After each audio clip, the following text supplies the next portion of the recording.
Happy Saune Sankranti सबैजनालाई है। हजुरहरूले साउने सङ्क्रान्ति चाहिँ कसरी मनाउँदै हुनुहुन्छ है। अनि यो साउने सङ्क्रान्ति अब आइसकेपछि चाहिँ नि कस्तो हुन्छ भने चाहिँ नि अब फेस्टिभलहरू चाहिँ नि अगाडि अगाडि आउँछ कि दसैँ तिहार तिज अब जति नै अब फेस्टिभलहरू हुन्छ नि त्यसले चाहिँ नि अब अगाडि अगाडि ल्याएको जस्तो फिल हुन्छ है। नेपालमा भइदिए चाहिँ कति रमाइलो हुन्छ कि फेस्टिभल आएको चाहिँ नि है।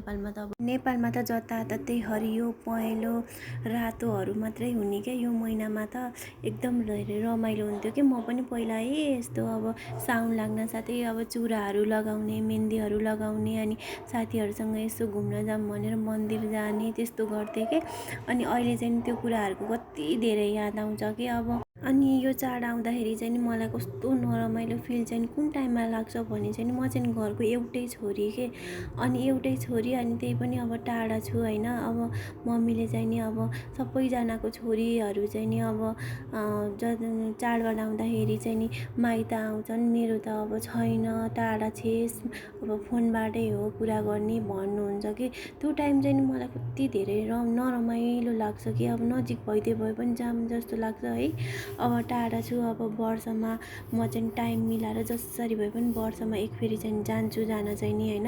अब वर्षमा एक फेरि गएर मम्मीहरू त्यो टाइम त एकदम धेरै खुसी भएर नपठाउँ कि यहीँ राखौँ कि जस्तो गर्नुहुन्छ कि अब के गर्नु आफ्नो जन्म घर छोडेर कर्म घर आइसकेपछि त कर्म घर त आउनै पर्यो नि के गर्ने अब यस्तै त हो होइन। आज चाहिँ घरमा बस्दा बस्दा एकदम धेरै बोरिङ भयो। अब बाबुलाई पनि कति टाइम भइसकेको थियो मैले चाहिँ कतै घुमाउन नलगेको होइन अनि उसलाई पनि बोरिङ भयो होला भनेर चाहिँ नि मैले आज आमा छोरा भएर चाहिँ मल घुम्न आएको है। अब घुम्ने भनेपछि कसलाई मन पर्दैन र होइन। अनि म पनि अब के कम होइन आफूलाई पनि अब यहाँ अब कोही साथी छैन अब के गर्ने अब साथी बनाऊँ भने पनि सबै बिजी छन् आफ्नो आफ्नो काममा हुन्छन् कोही कसैको मतलबै हुन्न क्या यहाँ त। त्यही भएर चाहिँ नि अब आफ्नै सुरमा आफ्नै तालमा भने जस्तै म चाहिँ नि अब मेरो साथी भन्यो नि जे भन्यो नि एउटा छोरा यसैसँग घुम्यो खेल्यो अब उसँगै बच्चै बन्द पर्यो के गर्ने बच्चालाई त होइन।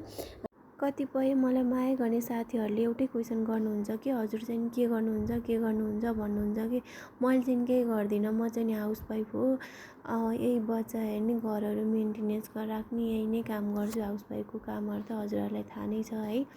अहिले चाहिँ मैले केही काम गरेको छैन अब पछि चाहिँ नि सोच्नु पर्ला अब बाबु स्कुल जाने भइसकेपछि है। अनि अब जे कुरा पनि मान्छेलाई परेपछि मात्रै थाहा लाग्छ कि नपरे केही कुरा थाहा लाग्दैन। अनि मेरो साथीहरूले चाहिँ के भन्छन् भने अब बच्चा जस्तै चाहिँ अहिले चाहिँ बच्चा हेर्न हाउसवाइफको कामहरू सम्हाल्न सक्छस् भनेर क्वेसन गर्नुहुन्छ कि अब जे कुरा पनि परेपछि थाहा हुने होइन। अब तिमीहरू पनि बिहा गराऊ होइन बिहा गराएपछि अनि आफ्नो टाउकोमा जिम्मेवारी थपेपछि कस्तो हुन्छ भनेर थाहा पाउँछौ होइन। मैले चाहिँ यही नै भन्छु। यस्तै अब जति कुरा गरे पनि यस्तै हो साथीहरू होइन।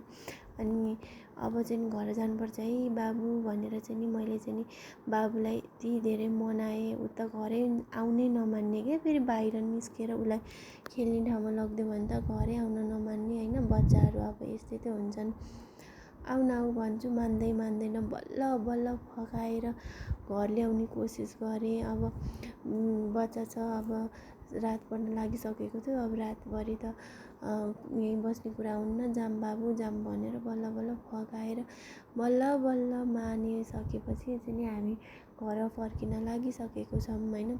हजुरहरूलाई मेरो भिडियो कस्तो लाग्छ राम्रो लाग्छ भने लाइक कमेन्ट सेयर गरिदिनु होला र मेरो युट्युब च्यानललाई जति सब्सक्राइब गर्नुभएको छ उहाँहरूलाई थ्याङ्क यू सो मच। जतिजनाले गर्नुभएको छैन मेरो युट्युब च्यानलमा गएर सब्सक्राइब बटन कन्जुसाइ नगरिकन दाबिदिनु होला। Thank you for watching my video bye by.